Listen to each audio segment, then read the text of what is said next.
Killing, torturing, raping people is wrong, period. Who was behind this Palestinian identity? Was it the rest of the Arab world saying that, hey, you guys there, fight with the local Jews? Yes, it was the same colonial project that created Palestine that also accepted the right of the Jews to return. Either both are illegal or both are legal. Who do we call Israelis? Because the world assumes that Israelis are actually immigrants from Europe. Yeah, exactly. And that's not true. They won't even refer to them as Israelis. After 70 years, boss, how long do you need to become local? I don't get it. Even the Hamas is made out of Palestinians who grew up in a very violent land. The problem is Hamas and people like Hamas are the best friends of Jewish extremists. And this is how Israeli carrots and sticks works. You make peace with us now, or else you'll keep losing more and more and more land. Because we need to finish the separation of the two states now. But it's turned into a government that probably doesn't want the two-state solution out here. So the Palestinians are now stuck. So this is a never-ending problem? It's a never-ending. And you won't see this on social media. When it comes to geopolitics, there's a lot of people who have a lot of opinions, but personally, I believe you should listen to people who are subject experts, who work in a geopolitical domain, who are qualified to speak about geopolitics. And that's exactly what Abhijit Iyer-Mitra is. The first episode, if you've consumed it, was very heavy. It was about the present day scenario, about the Israel-Palestine war situation. This one is an attempt at understanding the history further. I do believe that you need to get to the depths of history to truly understand why the present is the way it is. So without further ado, this is the history of Judaism, the early history of Islam, and the reason why this Palestine versus Israel situation is even happening in the first place. Sit back and get ready to download a lot of information from this episode of TRS.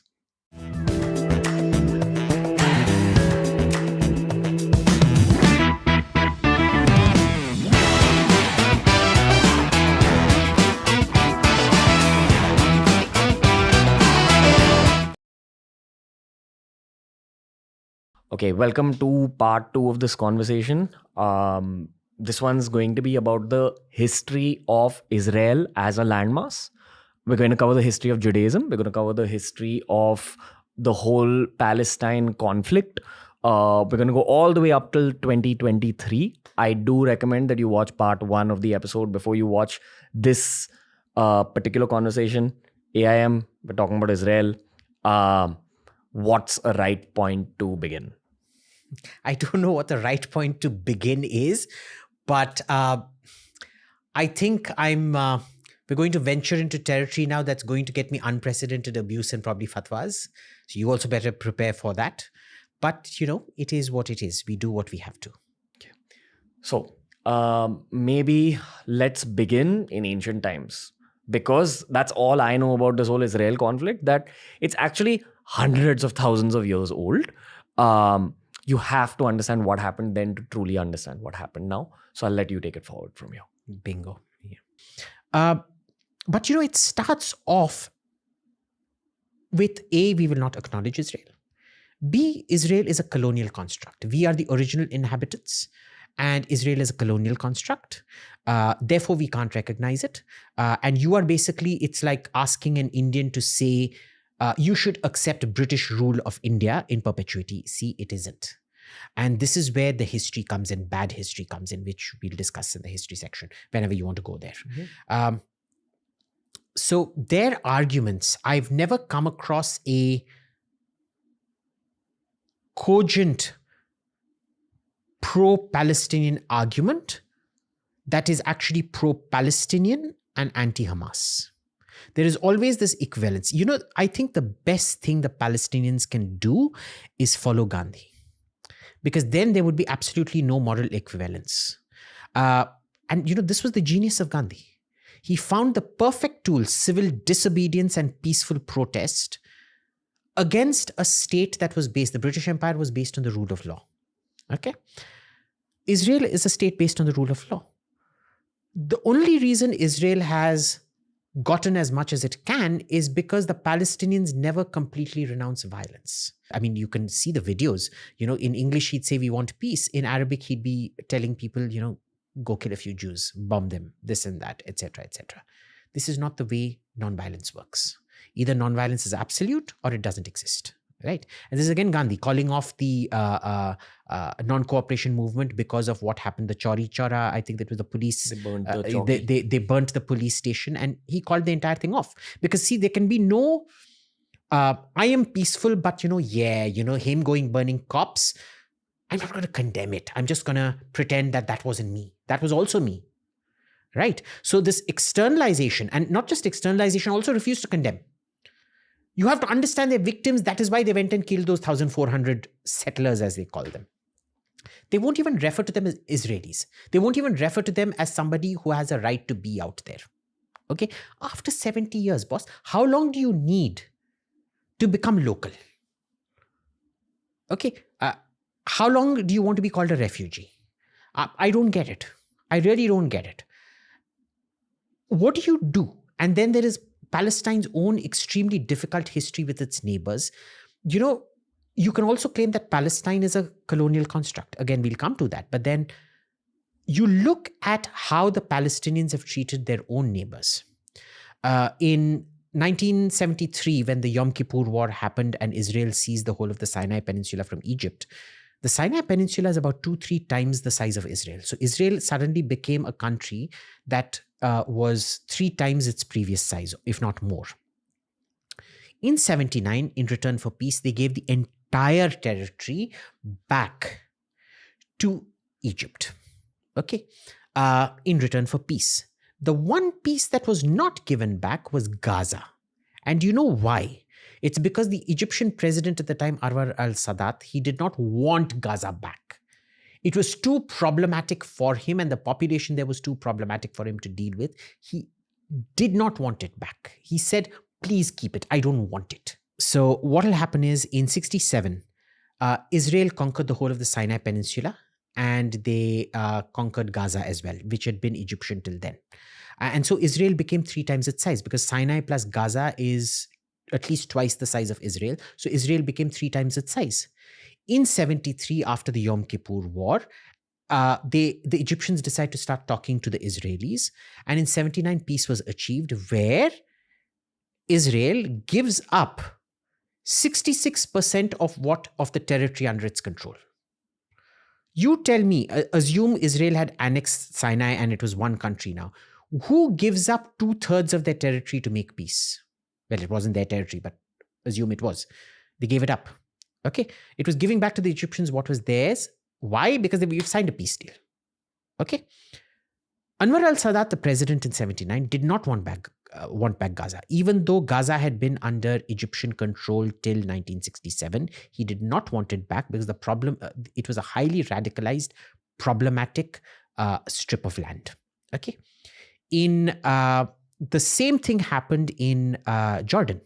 In Jordan, when the partition of Palestine happens in 1948, Jordan annexes the West Bank, what is today called the West Bank. The poor man, King Hussein, had to suffer so much trouble because of it, because there were repeated Palestinian attempts to overthrow him, kill him, and overtake the state of Jordan, to take over Jordan from its monarch. Okay. In Lebanon, people don't want to talk about the fact how Palestinian refugees, effectively because of the demographic change it brought about in Lebanon, were the cause of the civil war that shattered that country forever. Beirut used to be called the Paris of the Levant, the Paris of the East. That Paris of the East no longer exists. Why? Because of a Palestinian demographic change out there, because they radicalized that area. It wasn't just going there and settling down. It was carrying out terror attacks. I want everybody to Google the Black September attacks in Jordan, where they attempted to overthrow the king of Jordan. Everybody needs to Google what the PLO did in Lebanon. And how has their behavior as refugees in somebody else's country been exemplary? Should they be punished for it back home? No. But should there be introspection? Yes. There has to be some introspection somewhere. And then again, what happens in 2005? Now, there was a government of Yitzhak Rabin and Shimon Peres who signed the deal with the PLO, with Yasser Arafat, and made what is called the Oslo peace process and everything. What happens with that, which creates the kernel of the independent, what was meant to become the independent Palestinian state, the West Bank plus Gaza? And what ends up happening is Yitzhak Rabin is killed by a Jewish fundamentalist. He's succeeded by his foreign minister, Shimon Peres, who was crucial to making that peace. Guess who scuttled Shimon Peres? Shimon Peres was a man wedded to peace. He wanted more than anything else to see two countries at peace with each other and at peace with their neighbors. He was moving towards peace. What did the Palestinians do? They started suicide bombing of commuter buses in Jerusalem and Tel Aviv, in which 50, 70, 80 people would die. And these aren't big numbers in India. For Israel, which is just 7 million, India is 200 times that. So 70 people dead in a suicide bombing in Jerusalem dead in India is 1,400 dead in India. Would India respond to something like that or not? Any country would respond to that kind of numbers, right? Fine. Yitzhak Rabin was killed by a Jewish extremist. But then why did you carry out terror bombings against a guy who was committed to a two-state solution? Anyway, it set the entire thing back. That was the end of that particular phase. Then, particularly what they consider, the incarnation of the devil, a guy called Ariel Sharon becomes prime minister. He wants to show again his bona fides and say, if you give me peace, the deal was land for peace. If you give me peace, I will give you land. And Gaza at this time had lots of Israeli kibbutzes that were the main source of employment in that region. What is a kibbutz? A kibbutz is like a collective. It's like a co-op society, right? Community. A community, yeah. A community of settlers, pioneers who are going there, making it green, setting up agriculture or production or whatever out there. So he dismantles all these Jewish collective societies, forcibly drags all of them back, and he's showing, look, I am willing to do for you what we did with Egypt in 1979, which is dismantle everything from the Gaza Strip and give you your independence. Okay? And this is now held up to the West Bank saying, look, we did it in Gaza. We've withdrawn everything. We're not even negotiating about. So you'll keep hearing the Palestinians say, oh, they're going on building settlements, more settlements, and they're annexing more land. Everything is up for negotiation. But see, it's a carrot and stick policy. Now, you can't say a negotiation is always going to be static. Okay. So if I'm negotiating with you today, think of it purely as a business transaction. Okay. Assume I'm in the position of advantage here. You desperately need something. Let's assume this is in the Ranveer Allahbadia podcast. Okay. And I am some major famous podcaster. And I'm a really good looking young guy. And you're this bald, fat, ugly gay man, two-bit nothing who's coming to me for a favor. Okay. I will say, Ranveer beta dekh. I will give you a 2-hour podcast. And you'll say, no. And we get into a dispute and you come back. The next time round, I'm going to say, I'm not going to give you a 2-hour podcast. I'm going to give you a 1.5-hour podcast. You aren't happy with that. You go back and when you come back the next time, you're only going to get a 1-hour podcast. Right? I'm simplifying it for our viewers because in this context, it's understandable. Yeah. Now, when you know that this is the pattern of negotiation, you settle for the 1.5-hour podcast. Right? And this is how Israeli carrots and sticks works. You make peace with us now, or else you'll keep losing more and more and more land. That doesn't mean that land is permanently lost to you, but you better sit down and negotiate with us because we need to finish this separation of the two states now. Okay. So one second, the solution-oriented mindset is Israel's. That's what you're saying. And it used to be Israel's. And then the Palestinians were so intransigent that you now have Netanyahu, who is not pro. In word, he is pro a two-state solution, but in action, he is not pro a two-state solution. In action, what is he? In action, he wants Israeli occupation of West Bank to they're not an occupation of West Bank technically, but he wants more and more land to be taken up by settlers. So he's more stick, less carrot. Okay. But who do you blame when one side refuses to negotiate in good faith and they assume tough negotiation is bad faith? Tough negotiation is not bad faith negotiation. Let's be clear about this. You can't just say, let's make peace and you're going to get everything you want. That's not the way things work. In a fairy tale, La La Land, in Alice in Wonderland, that's how it works. That's not how it works in real life. For example, you did not get your full 2-hour broadcast with me. You had to settle for a 1.5-hour podcast with me, the famous Abhijit Iyer-Mitra, young, fit, with a full lock of hair, as opposed to this fat, bald, ugly gay man who's a nobody in the world of podcasting. Okay. What do you do in that case? See, for a negotiation to continue, you have to have carrots and sticks. But it's turned into a government that probably doesn't want the two-state solution out here. So the Palestinians are now stuck. Now, there are several ways of breaking the impasse. None of them involves terror. Because terror just brings about more sticks and less carrots. So it's actually atrocious negotiation. It's atrocious policy planning. The Palestinians are straddled with really bad leaders. And for a lot of Israeli hawks, their greatest allies are the Palestinian leadership, both Hamas and Fatah. Because the foreign minister of Israel was a guy called Abba Eban. He was very famous for his wisecracks, and he used to say the Palestinians never miss an opportunity to miss an opportunity. If there's a way to screw up, they will screw up. What is that law called? If things can go wrong, it will go wrong. Murphy's Law. Murphy's Law. So this is the Murphy's Law. Geopolitical Murphy Law should be called the Abba Eban Law, which is Palestinians never miss an opportunity to miss an opportunity. Okay. Mind you, I'm not saying the Israelis are all hunky-dory nice. They're tough, nasty bastards negotiating like really tough people. But look, I mean, why are you're a bureaucracy of a democratically elected state.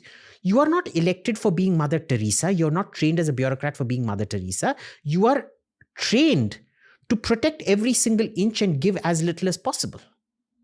Okay. It is when one side's strategy keeps succeeding and the other side's negotiation strategy keeps failing. Whose fault is it? Ultimately, it's the failing side that has to introspect and come up with a new strategy. No, it's been the same strategy over and over again.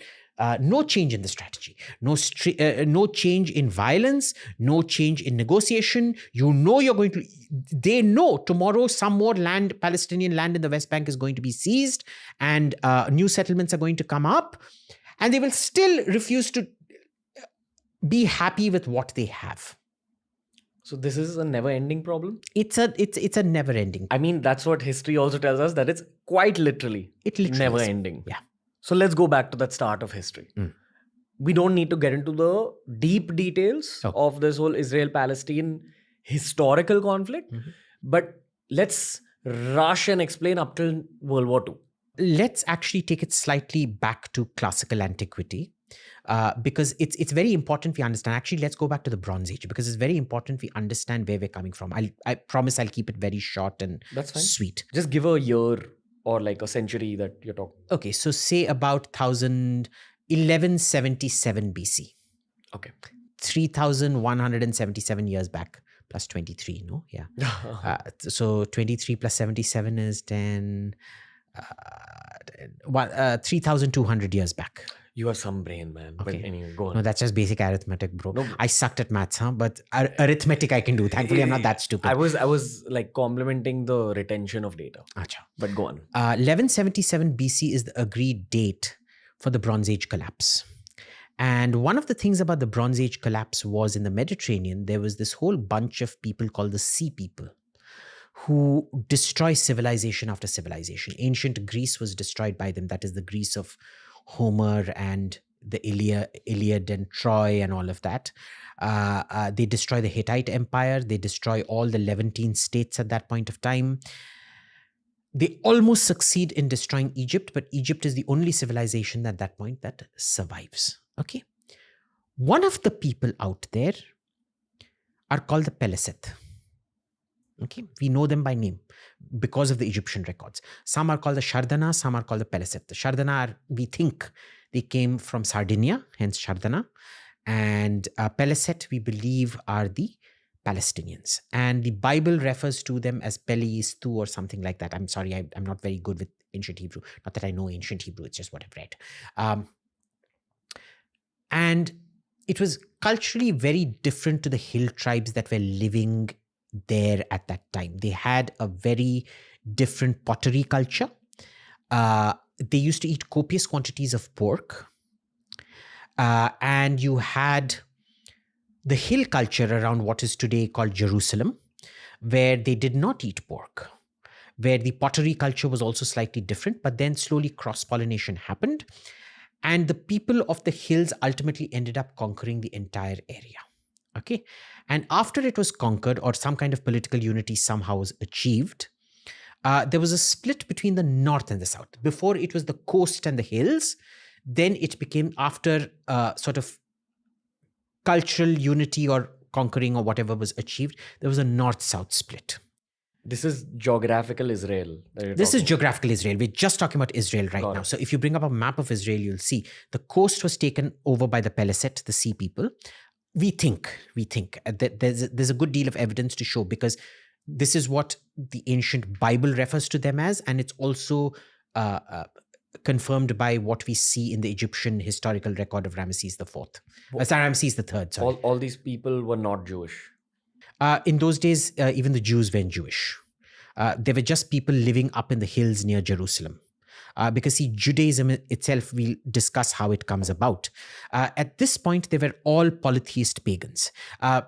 The Bible will tell you that there was a Moses around the same time, actually 200 years before this, about 1400 BC. He defeated Pharaoh and took Israel from captivity in the land of Egypt, and 10 commandments and all of that going. He parts the Red Sea and brings them all to Israel. All the anthropological studies show you that the people we call Israelis today have always been in Israel. Ethnically, there's no ethnic variation out there, right? Who do we call Israelis? Because the world assumes that Israelis are actually immigrants from Europe. Yeah, exactly. And that's not true. There has been a significant admixture of European blood, but the core DNA apparently remains the same. So a lot of Israelis, modern Israelis, their families have been living... You can trace the mitochondrial DNA back to what was there before. But they weren't Jews. I mean, they want you to believe by this time that they were very religious Jews who were worshipping one God. They were worshipping many gods at this point of time. Yahweh, Jehovah, who's the God now, was one of the gods. He had a wife who used to be worshipped, and several other gods used to be worshipped, and they were just as polytheist. So it wasn't, Moses goes up to the hill and gets the 10 commandments, and he sees that Saul has built this golden calf and he destroys it, and this never happened. They were worshipping several different gods and goddesses at that point of time, just as many as the so-called Palestinians the Peleset, let's call them what they are, Peleset, did. And the word in Hebrew at that point of time for enemy, invader, becomes Peleset. Hence Palestinian. Now, fast forward a bit, about 700 BC, there is a king called Hezekiah. Hezekiah is facing a very dangerous new enemy, which is the Assyrian Empire. Nasty empire. I think if you Google, they used to take a great pleasure in snuff porn. What Hamas does today, the Assyrian Empire used to do in those days. They literally used to, write on the walls of their palaces, I raped so many women. I plucked so many unborn babies I slit the wombs of so many mothers and plucked out the unborn babies and smashed their heads against the wall. I cut off the penises of all the men and impaled them with horrific atrocity literature, which they enjoyed. And they used to write copiously about their atrocities. 700 BC, there's the need for political unity. You can't, and this guy Hezekiah, who's a king of Israel, he somehow thinks that if you have one God, it's very easy to control the masses. And remember, by this time, what was Peleset and the proto-Jews have unified, and the north and south have separated. The north is called Israel, the south is called Judea or Judah. And the Assyrians first crush Israel. They then come to crush Judah, whose king is Hezekiah. And he suddenly discovers some lost books from Moses saying that there should only be one God and things. So he destroys all the statues and temples of all the other gods, and he starts off what we today know as Judaism, which is the one God. Right? Now, what happens from here is very, very important, because the Assyrians they crush Judah like they crushed Israel, and they go into Egypt and they crush Egypt and all of that. But this is where Judaism starts, this notion of one God. It is not the first time one God has been ideated, because about 700 years before this, there was a pharaoh in Egypt called Akhenaten who has also ideated the idea of one God. But one physical God, because he thought that would unify Egypt. It did not. And in Hezekiah's case also, it does not. Judah falls and everybody is killed and exiled. They come back, and this now, Judah, sorry, not Israel. And this keeps happening, that powers keep coming, destroying it, take them away. But the Jewish identity is formed during this period. So these surviving Jews, they become slaves. Basically. They become slaves, they get freed, they buy their freedom, whatever, and they keep surviving as a community. This is where the Jewish collective mindset begins. That we are Jews, we belong to this part of the land, this part of the land is us. So the modern definition of a nation state is an imagined identity. And this is where the imagination of the Jewish identity begins, right? It begins quite late. It doesn't begin with Moses and all of that, right? This is where the actual political, cultural identity of Judaism begins. And what makes us different from everybody else is this one God, which as far as they're concerned is an innovation, because they didn't remember 700 years before somebody in Egypt tried a similar experiment. Unlike that experiment which failed, this experiment succeeds. At least it holds, right? And it continues, and there are constant invasions. The Babylonians come and exile them. It becomes a satrapy of the Persian Empire. Then it becomes part of the Macedonian, Alexander's empire, etc., etc. And then the Romans come. Now the Roman polytheism is very funny. See, they understood, I fundamentally believe that they were atheists in a sense, because they understood that politics is very religious. In a way, the way Hezekiah understood religion, that he could play around with the gods to suit a political objective. The Romans, for them, religion was pure politics. You had emperors declare their horses god. Caligula declared his horse Incitatus a god. He got the Senate to vote, and so people had to go offer puja part, floral tributes and incense sticks and for this horse called Incitatus.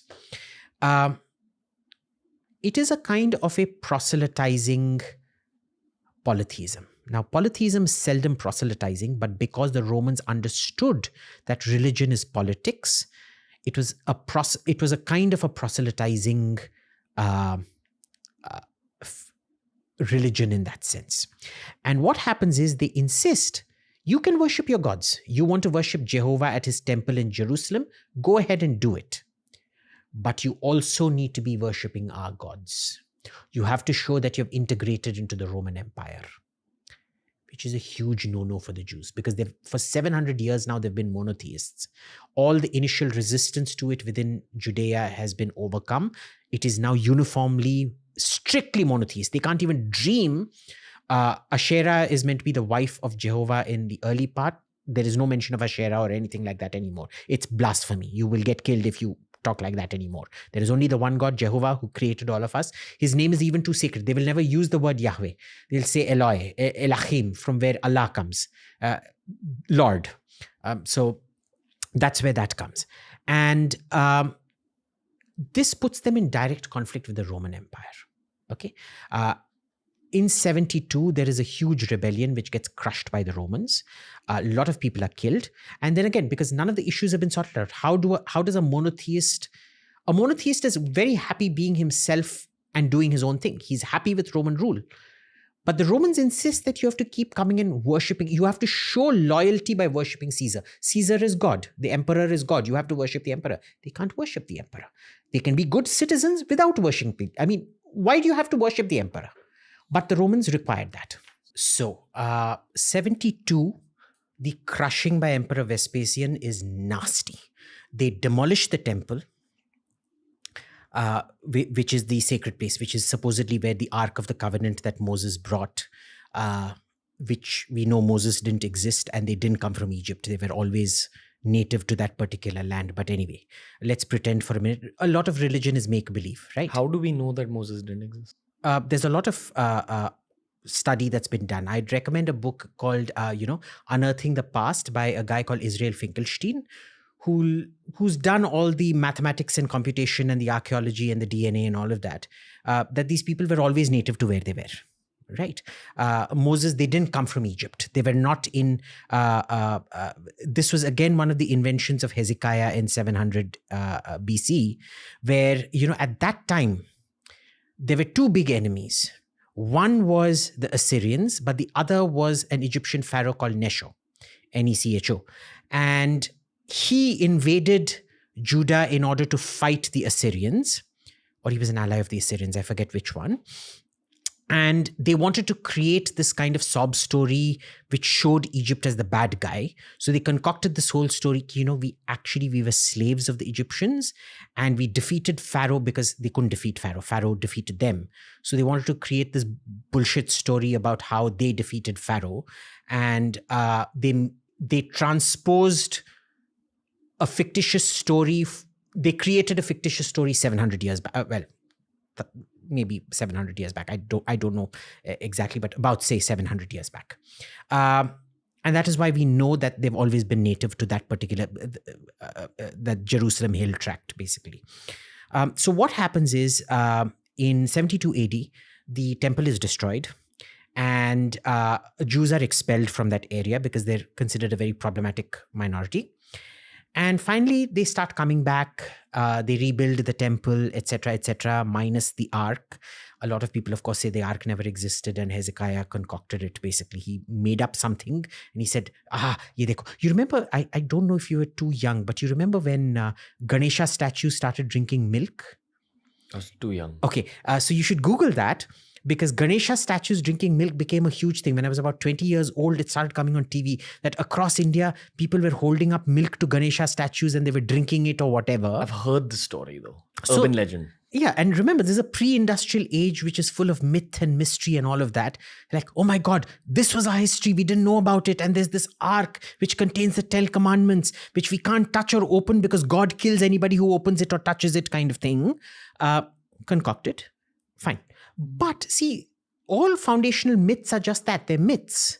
That doesn't make your identity any less, right? So you have this identity. Fine. The only input I have on Jewish culture is Prince of Egypt. It's a movie. Yeah, which is the Moses story. Yeah. Which never happened.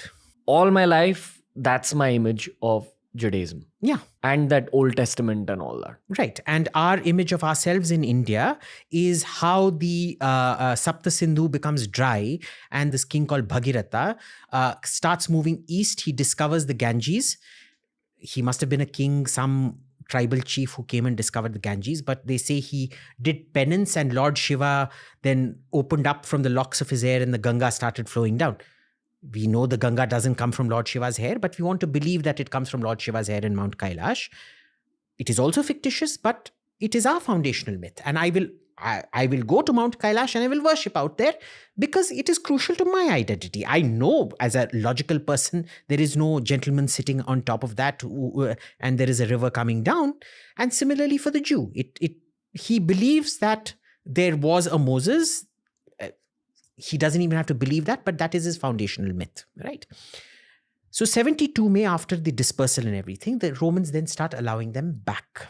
They come back, and they build the temple again. But then another rebellion breaks out in 138 or 148, I forget. And that's called the Bar Kokhba rebellion. And this is a very nasty rebellion. It's actually a lot worse than the 72 AD rebellion. And it's worse for one very simple reason. We have these letters from Bar Kokhba, which show him to be a very nasty character. He's not a nice person. He's not even nice to his own people. But what complicates things is there's this very famous rabbi at that time called Rabbi Akiva, who declares that this guy is the descendant of David and he's the rightful king of Israel. Now, you have declared a king in opposition to the Roman emperor this time. That's not going to go down well. They will forgive a lot. They will not forgive you overthrowing the Roman emperor. And so this time the destruction is absolute, it is complete, and they are dispersed to different parts of the empire and they are not allowed back under any circumstances. Okay, so this is where the depopulation happens. But remember, as we've discussed, by after 700 BC, the identity has crystallized. It crystallizes over several hundred years. They now have a feeling of what is their home. They are a nation in their mind. They are a common people connected by common thoughts and everything. Of course, wherever they go, they intermarry and things. Tell me one community which doesn't intermarry when it becomes a diaspora.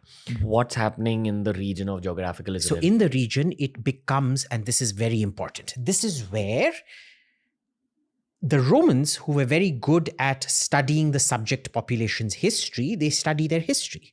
And they say, how can we humiliate these people as much as we can for the 148 rebellion? And they decide to build a pagan temple where the Jewish temple stood. And Jerusalem is renamed Aelia Capitolina. There is I think, a temple of, I don't know who, Augustus or Zeus, I think, that's put up out there instead of where there was meant to be no human form. It was just meant to be the word of God. There is a physical statue put up at that exact same spot. It becomes a Roman pagan temple. And the name is changed. It used to be called Judah and Samaria. Now they look back at what is the Jewish word for invader. And it becomes the province of Palestina. And that is the first time in history that it is called Palestine. Right? Now, this province of Palestine, it only exists as long as the Romans exist. Because once the Byzantines take over, now the Byzantines, basically the Romans become Christian, and the Christians have huge problems with the Jews, as we discussed, the blood libel and the killing of Christ and all that nonsense. So they are even more intolerant to the Jews out there. Jerusalem is their sacred spot. Jews can't come out there. They maintain, so the temple becomes a church and all of that, but Jews aren't allowed there. Then it becomes Muslim because the Muslim conquest starts. So 600 AD, the Prophet Muhammad appears.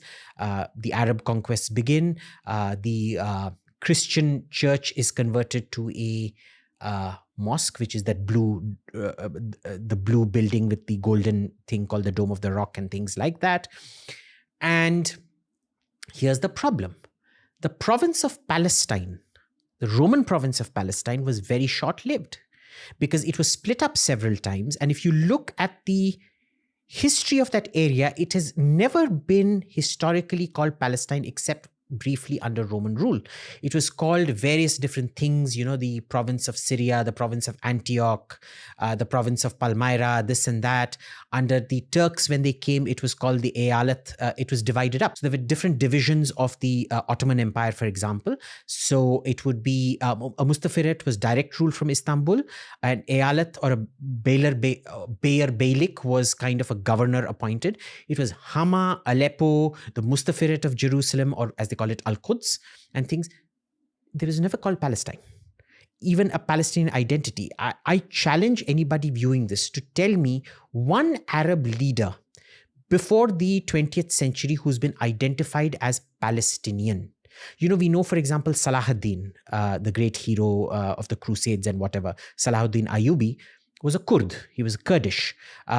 We know, and Salahuddin is very big in Anglophone literature, but the big guy in Arab literature is a guy called Baybars, Qutbuddin Baybars Bandukdari. Apparently the first Arab to own a gun, hence Bandukdari, apparently. This guy is a Turk. He isn't even an Arab. And this is where we need to understand there is a Palestinian story. Again, you remember how we discussed there's a lot of BS that comes out. They will tell you that Israelis aren't native. They've all become European or they're Turks because there was a Turkish Khanate in the northern Crimea which became Jewish. And these are all essentially Ukrainians who have come down to Ukrainian Turks, Ukrainian Turkish admixture who have come down. They're not native Arabs. But guess what? The native Arabs aren't native Arabs either. Because the one thing about Islam is only 200 years of the 1,400 years of Islam are Arab. The remaining 1,200 years of Muslim history are Turkish history, Turkic history, not Turkish, Turkic, which is to say the Kyrgyz, the the Uzbeks, the Turkmens, and all of those Central Asian tribes. You'll have to explain this a little more. Okay. Because are you talking about power? I'm talking about power. Okay. Power, but also migration. You'll have to explain this a lot. Okay. We'll have to go a lot into Muslim history for this. So see, when the Prophet dies, there are 4 or 5 caliphs who succeed him. They're called the Rashidun caliphs, which are the righteous caliphs. The last of them is Ali, Imam Ali. And that is where the Shia-Sunni split happens. His succession is opposed by a guy called Muwayya, who is the governor of some big province. And ultimately, he succeeds in disempowering Ali and becoming the ruler and everything. And finally, Ali's son Hussein and everybody are killed. And this is where the Shia-Sunni happens, because the followers of Ali and Hussein become Shias. The people who stay with Muwayya become Sunni. And the Muwayya's caliphate is called the Umayyad Caliphate. And this lasts for about 100 odd years. I think even less, maybe 90 years. It's a very racist caliphate because there were special privileges for Arabs born in Makkah, Medina, and the tribes, whereas everybody else was considered lesser and they had to pay tax. And at this time, they did not want to convert people. They did not want to convert people because they wanted extraction. The jizya was a tax that had to be paid by non-Muslims. If you convert, what happens is you have to be given entry, because the Prophet Muhammad expressly says that all Muslims are equal. So they don't want you to be equal. They want tribal loyalty to be paramount. We are Arabs. We are superior. You are the local natives. You are inferior. And I can assure you, most of the population of what is today called Israel or Palestine at that point of time did not come from Saudi Arabia. So they're not even Arabs to begin with. Okay. They are natives who probably lived around there. But again, there is significant admixture of Arabs into the bloodstock. And then what happens is, because of these racist policies, a lot of the provinces get very upset because people have converted to Islam and they still have to pay the jizya, which is the non-Muslim, the special tax for non-Muslims. They also have to do military service because the jizya was in lieu of military service. They wouldn't trust a non-Muslim to serve, and therefore jizya was your tax for in lieu of military service. So they had become Muslim, they had to do military service, and they had to pay the tax for non-Muslims. And so it leads to something called the Abbasid revolt, which becomes the Abbasid Caliphate, which is the famous Harun al-Rashid, ultimately, all of that thing.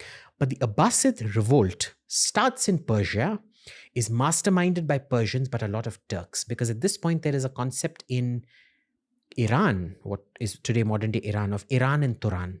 Iran is Iran, Turan is what are the Turkic lands. And a lot of the troops of the Abbasid revolt are actually Turks. And this begins, they are slave soldiers, they are overwhelmingly Turks. And this begins an era of Turkish domination. Ultimately, after about another 100, 200 years, the Turks become the ruling class in literally every single Arab country that you know today.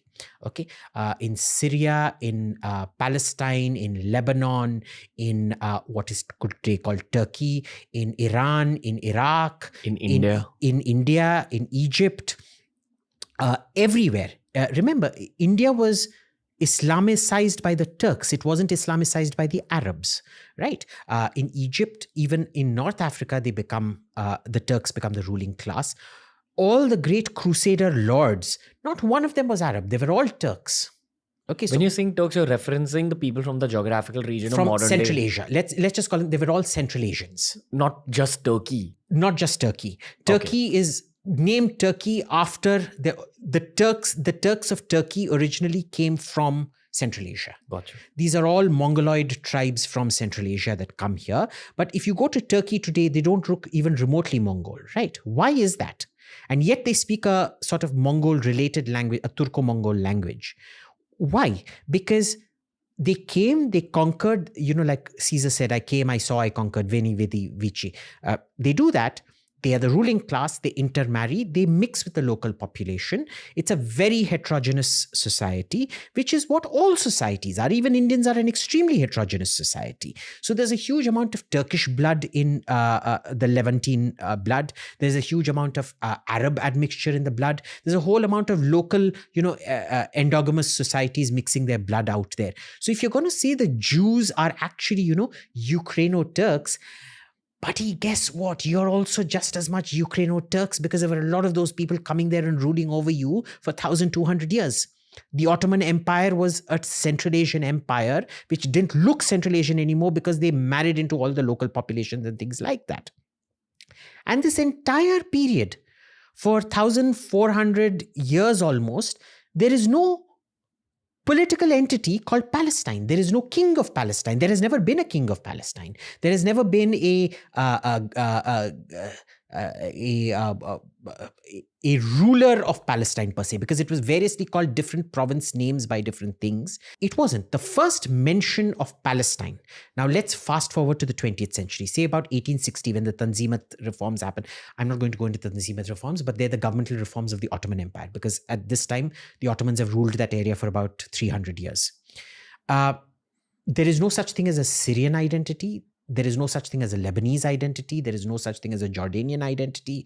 There is no such thing as a Saudi identity. There is no such thing as a Palestinian identity. There is an Egyptian identity, because Egypt always retained a memory of being separate.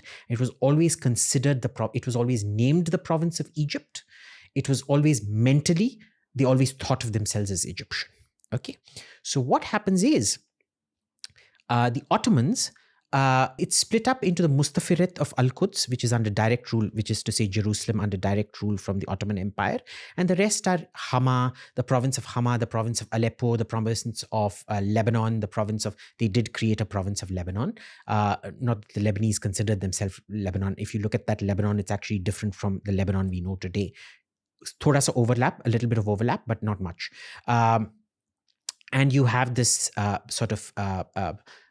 there is no Jordan even at this point of time. There is no name called Jordan. Jordan, incidentally, in Arabic is the same as Urdu. It's Al-Urdun, the camps, the language of the camps, so Al-Urdun, Jordan. And what ends up happening is this reformed Ottoman Empire joins the Second World War as an ally of Germany. The First World War, as an ally of Germany. And we know in the First World War, Germany, Austria-Hungary, there were three allies at that time. Germany, Austria-Hungary, and the Ottoman Empire. They are crushed. And the Ottoman Empire is divided up. And this is the first time in 2,000 years that Palestine is renamed Palestine. Because of Roman influence from ancient times. Because of Roman influence from ancient times. Because Italy was on the winning side? In this case, it was Britain and France on the winning side. Which side was Italy on in World War I? In World War I, they were part of the Allies as well. They were with Britain but this was the Ottomans were on the losing side. So European pride basically made them, the winning side, name this section as Palestine. They didn't intentionally name it Palestine. So I'll tell you how this comes about. Now, they have decided at this point that Turkey is going to be, the Ottoman Empire is going to be reduced to what we know as the modern state of Turkey today. Okay. And there is a lot of trouble going on there because Turkey is fighting with the Greeks and there's a whole sort of population exchange and all of that happening. But this part, the Levant, is completely separated. And the Europeans have their own idea of nation state and things like that. So they decide to create 4 separate countries, if you want to really call it that, but essentially provinces. They call it mandates. They set up something called the League of Nations, which is the precursor of the UN. And they call these mandates. And what happens is the north, which is Lebanon and Syria, go to France. France takes this old term Lebanon and decides to carve an artificial Christian majority out of Syria, which is overwhelmingly Muslim. Okay, so Lebanon is as artificial a creation as, say, a Muslim minority carved out of India called Pakistan, or a oil minority carved out of Iraq called Kuwait. Okay, and the British get the southern half of the Levant, which is Jordan and modern day Jordan and Israel.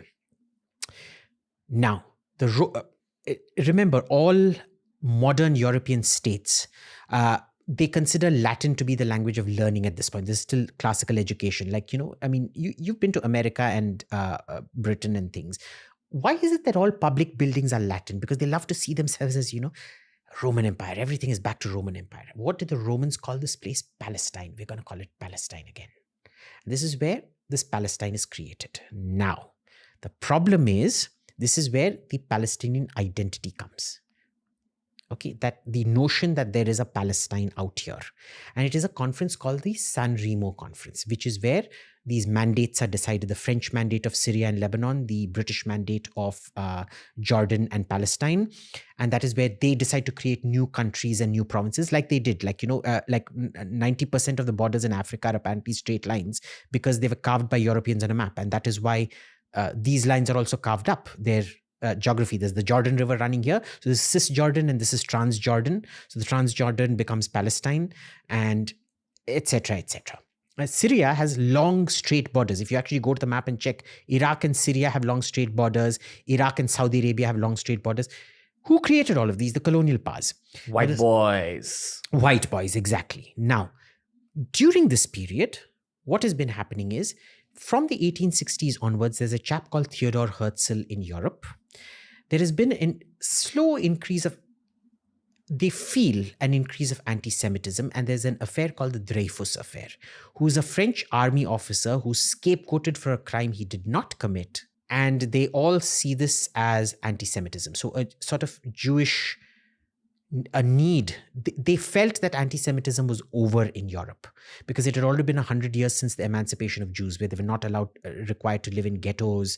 They could find professions other than money lending, etc., etc., etc. Let's go back slightly a little bit to Jewish history now. History now. So while the Ottoman Empire was ruling over the Gulf, effectively. The Gulf. Are there Jewish people in the Gulf? Or? There are some in modern day Israel. There are some Jewish people. Remember, the Byzantines would not let back the Jewish diaspora. The Arabs absolutely would not let back the Jewish diaspora. The Turkic rulers of that place would not let back the Jewish diaspora, because by this time Jerusalem is holy to the Muslims as well, because it is where the Prophet Muhammad ascended to heaven on the white horse, right, on the white winged horse and things like that. So nobody's willing to let them back. But then because of and by this time, parallelly in Europe, by the 1700s, mid-1700s, there's an end of anti-Semitism in Europe because it's industrializing. You need the core component of industrialization is capital. Who has the capital? The Jews, because they have money, because they were the only people who were exempt from Christian and Muslim money lending laws. And so they built up banking. And so they're funding this. And so, there is a liberalization that happens because people are no longer focused on religion. They're focused on making lives better. So there's an emancipation of Jews. And so 100 years after that, there is another spike in anti-Semitism, which then leads people like Theodor Herzl, and because it's accelerated by the Dreyfus Affair further down the line, they feel the need for Israel. They keep petitioning all the governments saying, look, we're giving you so much capital, so much finance. This is where we originally came from. Please build our home back there. Originally came from that land up till the point where that Assyrian Empire that you spoke about went and tormented them and basically threw them all over the world. Threw them all over, but mainly the Romans threw them all over the world in 148 AD. So there was a phase in 148 AD around that time where these guys got blown out of that land. Basically, yeah. Okay. That's how some of them came to India as well. Some of them came to India at that point of time as well. They came in two phases, in 72 AD and then in 148. Now, from that timeline onwards... I think it was 148, basically the Bar Kokhba rebellion, whenever that is. I'm sorry, I'm very good with sequences. I'm not good with dates, but around about that time.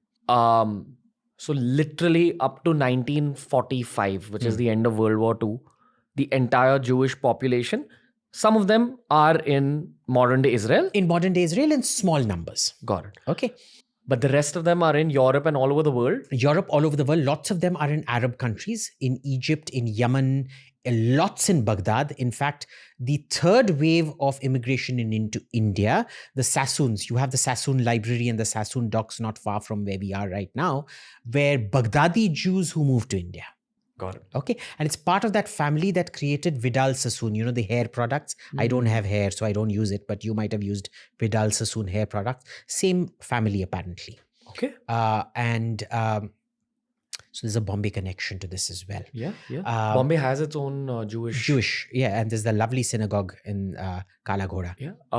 I have an uncle of mine who stays in America. He stayed in America for a very long time. I asked him, what are Jewish people like? He's like, they're a lot like white Marwadis. That's effectively how that community is. Very religious, very old school, very family oriented, very, very, very, very business oriented. Very business oriented. And unfortunately, for me at least the East Coast Jews, very woke. Very woke. I think that's going to change after all of this. But anyway, very woke. I'm talking about traditionally. Traditionally, yeah. In terms of... They're typically like Indians. There's a reason we have the Hindu phenomenon of lots of Hindus marrying lots of Jews, because they're all mama's boys and mama's girls. Gotcha. Okay. The parents interfere a lot. Like, a Jewish family is completely compatible with an Indian family. Mummy keeps poking her nose into everything. Why are you dressed like that? You're going to bring shame upon the family. Did I bring you up to dress like this? You tell me, how are you appearing in a podcast in a black t-shirt and pants like this? Is this the way I brought you up? Is this your father? Your father, his father didn't look after him. He was sitting by the light on the roadside and he used to study there. And, he used to go every day to his factory work. He used to work on the factory floor wearing a full 3-piece suit. And look at you, you ungrateful child. You are sitting here and doing all of this. This is what Indian mothers do.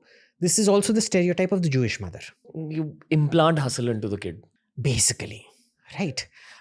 It's a very compatible community with Indians. God. Especially with, and I use the term Indians, not Hindus so much, and especially West Coast Indians, which is Gujus, Marwadis, all the mercantile communities.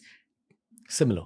Totally similar, as in insane. If some Jews got a tan, they could, and wore a sari, they could easily pass off in their mannerisms as Gujus and Marwadis.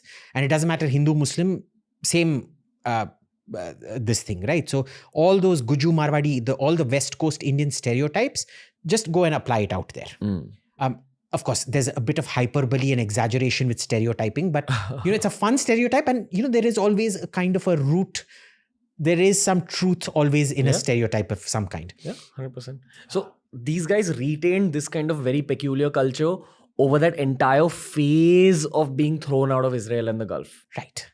And because they were always ostracized for either killing the god or lending money, they always ghettoed around and maintained that culture. They did not get absorbed. Like, say, if you turn Muslim, it doesn't matter if you're Turk or Arab or native Greco-Byzantine living in Palestine, you would then intermarry. But because they were always seen as these outsiders, unclean people who either killed our god or who lent money, that mixing didn't happen. So they always maintained that cultural identity, and they maintained contacts with every other Jewish community around. In other countries? In other countries. Okay. Always. Okay. Always. And they got rich?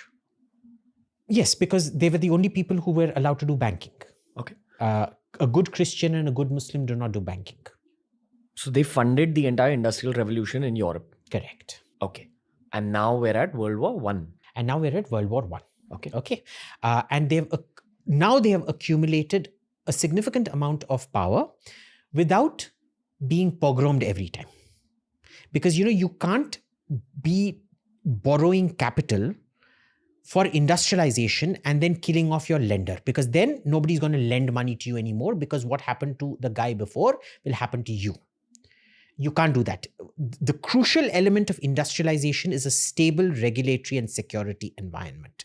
And realizing that it wasn't out of the goodness of their hearts that they stopped pogroming and killing Jews and emancipated the Jews. It was a business necessity. They did the Jews no favors. Okay, it wasn't that they suddenly loved the Jews or anything like that. There used to be vicious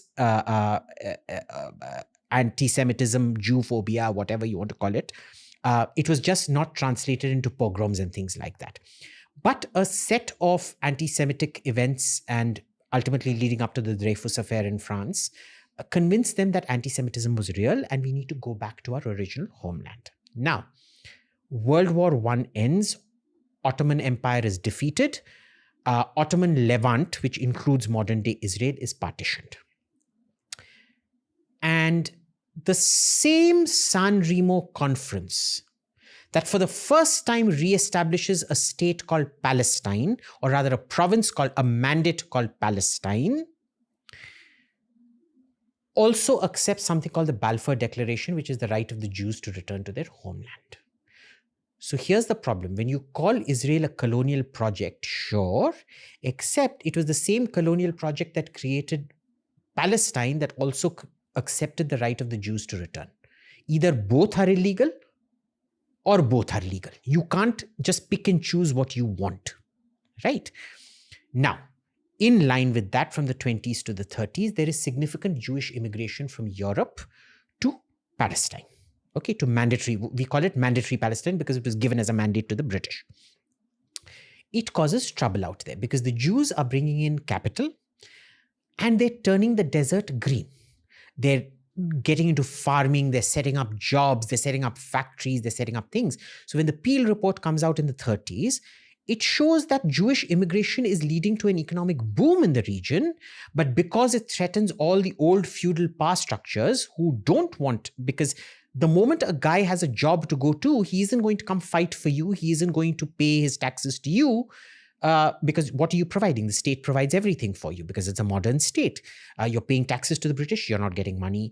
This guy is providing you with jobs, so you're not even doing salam to him anymore, and you're basically treating him like, who the hell are you, man? Like you're just a big, your poop doesn't smell of roses. Both our poops smell the same. Who the hell are you? This is what industrialization does. It's a great equalizer, right?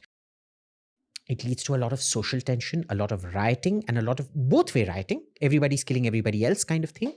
But what finally happens is, and this state continues for 20 years, between 1920, the San Remo Conference, to 1939-40, when the World War reaches this area. And of course, we know what Hitler did to the Jews and things like that. I'm not going to go over that because that also, the Holocaust itself has a kind of a Jordanian history to it, because it was for a long time, the Nazis were negotiating to settle. They hated Jews. They did not want Jews in Germany. They wanted Jews out of Germany and any territory they conquered. And they wanted to kick the Jews out and hopefully settle them down in Palestine. Okay. And this is religious reasons? Because Hitler hates Jews. They are dirty, lower human beings, etc., etc., etc. I mean, you know what Hitler thought. I think the audience generally knows what Hitler thought about. We're just skipping the World War II section, assuming. No, we're compressing the World War II section because it's mostly the murder of Jews in this particular case. Okay. So what happens is, it is the Mufti of Jerusalem who goes to Hitler, and he doesn't want, now he's alarmed. Hitler doesn't like Jews, but he wants to export them to my place. As it is, these Jews have come and they're providing jobs and industrial development and this thing, and it's completely upsetting the apple cart for me. I don't want them. You don't want them. Kill them. Right? And people don't realize this guy, the Mufti of Jerusalem, was a rock star in Nazi Germany. They loved him. He actually recruited lots of Bosnian Muslims to fight for the German army and things like that. Not just any German army, SS Waffen, crack, psychotic, sadistic, sick troops that used to go around doing a lot of really sick shit. And this is a power equation. Remember, it's not, and at this time, there is no Palestinian identity. Okay, this guy is declared the king of the Arabs. He's not even declared the king of Jordan or the king of Palestine or whatever. He fancies himself the king of the Arabs. Give some tiny context on him. He claims to be a descendant of the Prophet. He is the chief prayer reader or chief scholar of Jerusalem, and he declares, and he's therefore a focal point for the Muslim community out there. And the Muslim community out there still hasn't gotten down to the fact that they've been split into French Lebanon, French Syria, British Jordan, and British Palestine. Because as far as they're concerned, this was all used to be one Ottoman Empire. And it was basically in an Indian context. This was like moving between Bihar and Madhya Pradesh and Maharashtra. Okay. In an American context, it was like going from Connecticut to Maine to maybe New York or New Jersey or whatever. I'm sorry, I'm not very good on East Coast geography, but right. So it was kind of like that. Or in Britain, it was traveling between different counties. But suddenly, if India were to break up, suddenly you go from going from Bihar state to Madhya Pradesh state to Maharashtra state. It suddenly becomes you're going from the People's Democratic Republic of Bihar to the Kingdom of Madhya Pradesh to the Empire of Maharashtra, all of which require passport controls and break down trade and all of that. Okay. Now, will the identity form so quickly? Of course not. So remember, the Palestinian identity mentally and physically is created sometime after the physical legal creation of a Jewish identity, a Jewish promise. It is created simultaneously. The physical entity is created simultaneously with the promise of Jewish migration. Okay, so either both are legal or both are illegal. Anyway, fast forward to World War II. It is in this context that this Mufti of Jerusalem becomes very popular. Now, he wants parts of San Remo. He does not want all of the San Remo agreement. He certainly does not want more Jews. He does not want his feudal power over his, what he presumes is going to be his future empire broken. So he's like, yo, buddy Hitler, why don't you just kill them? You know, just kill two birds with one stone. Just gas them off. I mean, he didn't say gas them off, but he's like, don't send them here.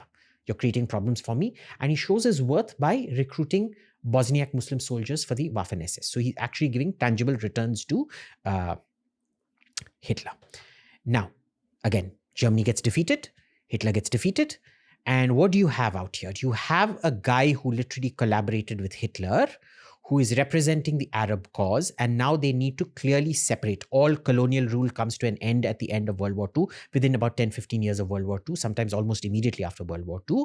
And just the same way India gets independence, this place is also earmarked for independence, in keeping with the mandates that they had drawn up in the 1920s. Now, because from the 1920s to the 1940s, Jewish migration has happened, it is the same legality. The Jewish migration is as legal as the creation of a mandatory Palestine. Okay, remember this. There is a certain Jewish coastal majority. And just like they decide to partition India and Pakistan because there is a certain majority in the east and a certain majority in the west of Muslims, and it should be partitioned, they decide on a partition of Palestine. There is a huge chunk of the south which is a desert, which is almost completely uninhabited. If you go to the Negev, you'll see it is virtually uninhabitable. It is one of the driest parts of the desert, of the larger Arabian desert. This is also given, and it is meant to be two separate states. It is meant to be Palestine, which is a Muslim majority. It is meant to be Israel, which is the local, essentially India-Pakistan. India-Pakistan repeated all over again. Okay. Except Jerusalem, which is meant to be an international mandate. So it becomes an international city. That's the UN partition plan out here. Again, the UN votes on it. So the San Remo conference, perfectly legal. I mean, you may not like it, but it is an accepted instrument of international law. And here again, you have another accepted instrument of international law, which is the UN that creates these two states. All the Arab states refuse to accept it, and they invade it the very day it is declared independent. Okay, they refuse to accept a Jewish state in any form or way. Ultimately, it's a year of fighting which the Jews win, and they establish the state of Israel. It's a moth-eaten Israel, but it more or less conforms to the UN partition plan. Pretty much. Some less, some more maybe, but more or less conforms to it. They don't want to let the state live in peace. So every day there are terror attacks. Okay, because nobody wants to recognize this new country called Israel. They constantly, and these are vicious, nasty terror attacks, killing people, and the Israelis respond in kind sometimes, going in. Mostly it's a military response, but sometimes there are massacres of Palestinian, what is now called the Palestinian identity. And this identity is literally, the identity of a Palestine is literally created overnight at this point. Like I said, there is no king of Palestine. Show me somebody who used the title king of Palestine. Qutbuddin Baiba's Bandukdari was known as a Turk. Salahuddin Ayyubi was known as a Kurd. Show me somebody from Muslim history who was known before Yasser Arafat, who was known as a Palestinian leader. So what or who was behind this Palestinian identity? Was it the rest of the Arab world saying that, hey, you guys there, fight with the local Jews? Yeah, but see, that doesn't make it any less. Because see, if I decide to identify as a nation is an imagined identity, right? Yes. So that doesn't reduce the validity of Palestine. If you believe you're a Palestinian, you are a Palestinian. In fact, the Turkish constitution, because, Turks are no longer the Central Asian Turco-Mongols with slanty eyes. Turks look like Greeks. You can't really tell the difference between a Turk and a Greek and a Bulgar and a Arab technically. The Turkish definition of who is a Turk is, do you feel Turkish? Then you're a Turk. Okay. So I imagine myself to be a Palestinian, therefore I am a Palestinian. And there's a perfectly legitimate foundational myth of the Palestinian state. Every state is created on a foundational myth. Egypt is also a foundational myth. India is also a foundational myth. Russia is a foundational myth. America is a foundational myth. Everybody is. And there is a certain criteria for being Russian, being Indian, being whatever. It varies. Some is linguistic, some is blood, some is ethnicity, some is religion. It doesn't diminish anything. So sure, there is a Palestinian identity that is now created. Point being, if you claim that Israel is a colonial construct, Israel being there is not the same as the British being here. Because Palestine is just as colonial as Israel is. So, if one is legal, the other is also legal. Okay. Now, this is up to the 1940s and the creation of Israel. They don't give Israel peace.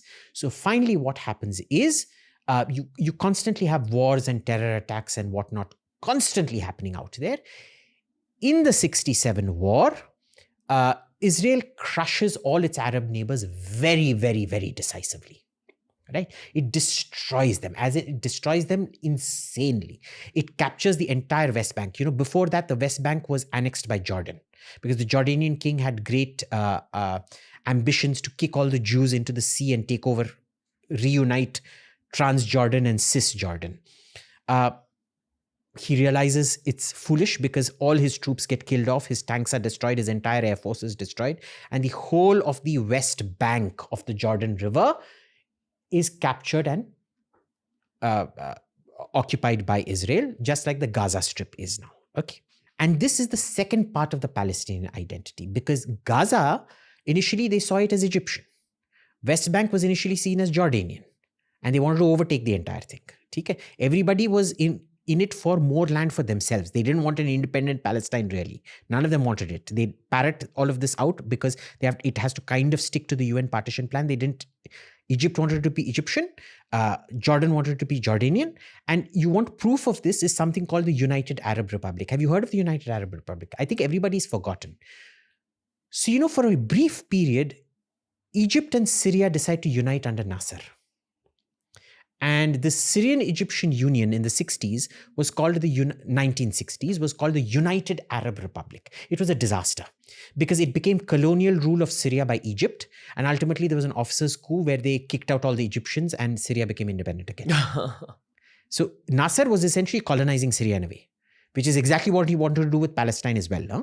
He didn't want an independent Palestine or anything like that. Ultimately, I think people have forgotten, because we no longer live in the 60s, people have forgotten that, in many ways, what Iran is to the Western world today as a very criminal state. It isn't, but anyway, as a criminal state that wants to destroy everything, Nasser and Egypt were considered that problem state at that point of time. He wanted to overthrow every single Arab monarchy. He wanted to conquer the entire Arab world, and he wanted to recreate some pan-Arabist republic. It was called the Pan-Arab movement and things like that. So this was always there. Never forget that. People conveniently forget history. The Palestinian ability to forget their own history is truly remarkable. So what ends up happening now is Jordan, and Egypt, after the 73 war and the peace, mentally decide we have already created a Palestinian identity to further our territorial ambitions, which are not going to happen. We can't crush Israel anymore. So there has to be a Palestinian state now. What is that Palestinian state going to be? It's going to be the West Bank plus Gaza. Okay? And this is the evolution of that movement. Now, this independence could have been achieved even then, because if you talk to Israeli leaders in 1967, after the victory of 1967, they always viewed these as bargaining chips. They did want the whole of Jerusalem, as in they did want to annex certain parts of the land, but they were always viewed as bargaining chips. And that is where the modern history starts off from. So you see, there is no colonial project here. There is no legality or illegality. If anything is illegal, everything is illegal. If something is legal, everything is legal. Israel has as much of a right to exist as Palestine, and Palestine does have a right to exist. The problem is you negotiate in good faith. You can't use terror attacks. You can't be claiming peace in English and claiming war in Arabic. You can't be ordering attacks on buses in Jerusalem and Tel Aviv. And when the Israelis have demonstrated goodwill to you over and over again, in 1979, they withdraw from the entire Sinai. In 2005, they withdraw from the whole of Gaza. You can't keep saying, oh, but you keep seizing land. Yes, it's like we spoke about negotiations. So this is where it stands. Now, again, fast forward to what has happened this last week. They want to justify this entire history and say that this history gives me the right to go into Israel, kill 1,400 people, rape and torture several of these people, mostly non-combatants. There were only 200 combatants, 250 combatants. The remaining 1,150 or whatever were all non-combatants, several children. And you don't believe that? Go check out the Hamas channel. I'm not saying believe the Jews. Just go check out Hamas channel. Go check out the Telegram Al-Qassam Brigade's channel. They themselves are celebrating it. And if they've deleted the videos from that channel, I don't want you on my Telegram, but I don't want to get bombarded with messages. But ask your friends. I'm sure they'll be happy to supply it with you. That is where we stand. You can't justify atrocities in the name of the past. Okay? Killing, torturing, raping people is wrong, period. Okay? Israel has a right to exist. Israel is not the missionaries of charity. They are not Mother Teresa. Even though Mother Teresa wears the colors of Israel, blue and white, she is not Israel, and Israel is not Mother Teresa. They don't have to give up their national interest for your ego. They can bargain very hard at the negotiating table. The bureaucrats of any democratic states have to be hard bastards. Otherwise, you're not being paid properly, and you're essentially committing treason to your country. You can't get carried away with airy-fairy notions on the negotiating table. Okay. One of the arguments that pro-Palestine civilians have all over the world is that even the Hamas is made out of Palestinians who grew up in a very violent, very atrocity-struck land. They were basically bullied by the Jews throughout their life, and that's what's forced them into whatever they're doing right now. Do you also sense that narrative? I get a lot of that narrative, and I'll tell you why that's wrong. Okay, because I've been to Israel some 14, 15 times now. Okay, I've been to the West Bank some 7, 8 times at least. I've been to Gaza for about 10 days. Sure, 10 days isn't enough, but trust me, for 1/4 of Delhi, I think you can cover a lot of, at least South Delhi you can cover in, or South Sobo, as you chaps call it here in Bombay, you can cover in 10 days, right? Not anthropologically or sociologically, sure, but you get a sense of the place. Sure, you don't understand everything, but you get a sense of the place. Is there brutalization? Is there the humiliation of occupation? Is there troubles? Yes. Have you ever thought why? You can't go around killing people who are offering you jobs. In fact, this particular attack on the 7th and 8th of September, it was so precise. The Hamas terrorists knew exactly where to go and who to kill. Why? Because there were Gazans who were given jobs out there, agricultural and industrial jobs, who used to go back every evening to Gaza and provide intelligence of who, what, where, how to Hamas. And that is how they were able to plan this to absolute perfection. Okay? Somebody is giving you a job and you essentially plan, home invade them, rape and kill their daughter, torture, rape, kill their daughter. What exactly are they meant to do to you?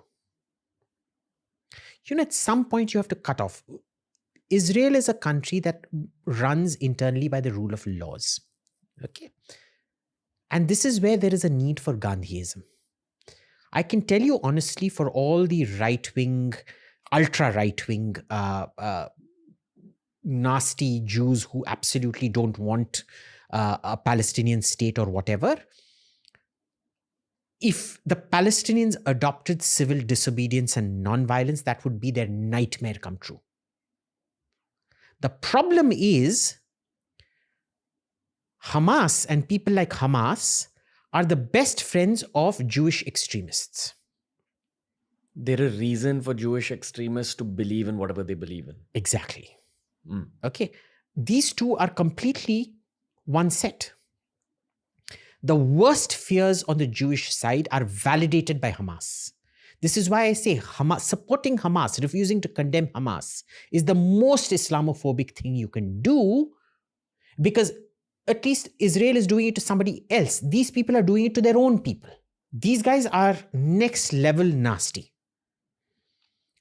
There's really no words to describe these people. They're the most sadistic, sick, horrible people you can imagine, who use their own captive population as human shields. And you won't see this on social media. Why? See, for a Muslim, he should be much more worried about a Muslim oppressing a Muslim than an outsider oppressing a Muslim. Assume I'm wrong. That would be my priority. But say you'll deal with the Israeli first, and then ye ghar ka mamla hai. This is my house. That is the outsider. So let me deal with Israel first, and then I'll set my house in order. But what when it is your house that is enabling the other person to do to you what you hate the most? That this guy, who's your brother, is literally, this is the house invader called Israel, is literally opening the door and by shooting at him, justifying him coming in and shooting your entire family down. So, I find so much escapism and complete unwillingness to introspect amongst the Palestinians. A lot of it is fear-driven. Like with Indian Muslims, a lot of it is fear-driven. Even about internal issues, a lot of it is fear-driven. You saw the Pew poll that, showed you that Indian Muslims consider themselves the least oppressed of all Muslims surveyed in the world. And yet, if you go by the Western press, India is just Nazi Germany waiting to happen, and what happened to the Jews there is going to happen to Muslims out here. And they dare not open their mouths because the Sunni community is the majority community, and it's still a very feudal, backward community. The Shias are almost at the top of the income ladder. The Sunnis are almost at the bottom of the income ladder. Palestine doesn't really have Shias. It's Sunnis. It's still an unmodernized, extremely feudal, extremely violent, criminalized thug polity, which terrorizes its own people into submission. They can't really talk. There is a significant amount of radicalization, and compounding all of this is the demography. You see, children are bred in Palestine for political reasons. To swamp the Jews, because there are about 5-6 million Jews, and they want a numerical majority, at which point they will demand one unified state where Muslims are in a majority. And the second reason that children are bred is to be used as human shields, which is why 44% of Gaza today is children under the age of 14. So the level of human shielding, this is not just random human shielding. This is planned, disgusting, sick, psychotic planned human shielding. Which results into a powerful PR strategy Yeah. on modern day social media in 2023. Yeah, because we've become a society of feelings. Emotions matter. And this is wokery. A polarized society of feelings. Yeah. If you have a brain, you will understand the nuances to it. The problem is, when it comes to politics and especially it's taken us almost 2 hours to explain all of this, Longer. right? And probably I probably haven't done a good job even there. So imagine how difficult it is. There are literally thousands of PhDs that have been done on this. And you could read all of them and you still won't get around to understanding the situation. So how do you expect the ordinary person to comprehend this? Accumulate as much information as you can from both sides. And here's the problem. So many people have a confirmation bias. You only want to hear what you want to hear and not what the other side wants you to hear. I saw something very strange in my Israeli and my Palestinian WhatsApp groups. The Palestinian WhatsApp groups were actually circulating the Hamas Telegram videos. The Israeli WhatsApp group, I posted one and I got kicked out of a group because we don't want to see this shit. This is snuff porn, this is disgusting, and I've been kicked out permanently from that group. The Palestinian groups want to see this. It's very popular out there. And I'm not talking about, the Israeli groups are some resident, it's an Israeli group. Palestinians mostly a diaspora. These are English-speaking groups. These aren't Arabic groups or Hebrew groups. And so, I wonder, I think the sort of information compartmentalization and the self-censorship, both the mental and whatever self-censorship, is much more on the Palestinian side. And that is what worries me. Say that simply. Exactly what you said. Say it in simpler words. The Israelis are willing to do a lot more research and introspection. And as a result, they can bullshit a lot better. The Palestinians just don't want to research the other side. They are academically weak, and their bullshitting is transparently hollow. You call out their bullshit for bullshit that it is. Is Palestine going through ethnic cleansing? No. Emphatically no. And I'll tell you why. And this goes back to what we discussed before. Number one, population exchange is an accepted legal principle of the 20th century. It happened between Greece and Turkey. It happened between India and Pakistan. It happened between North and South Cyprus. All the Jews were ethnically cleansed from Iraq, Yemen, Syria, Lebanon, Egypt. There are no Jews left out there, maybe one or two token families out of thousands, tens of thousands of Jews out there who are no longer left out there. And this is an accepted principle of international law.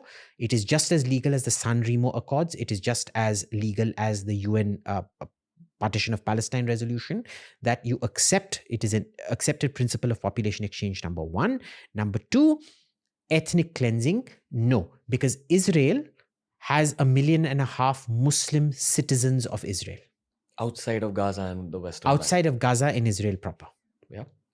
Okay. Several of them serve in the military. Several of them serve in the embassy out here, in fact.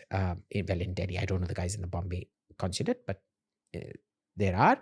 I have several Israeli Muslim friends who work for the government, who serve in the Israeli military. They exist. They're Israeli Arabs and some of them are Christians, some of them are Muslim, mostly Muslim, but lots of Christians as well.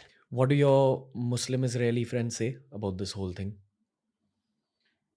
They're split. See, they know the history much better than the Palestinian side. So they are much more nuanced in their views than, say, a Palestinian Muslim is. I don't know. I've never researched the Palestinian education system, so I don't know what the Palestinian education system says.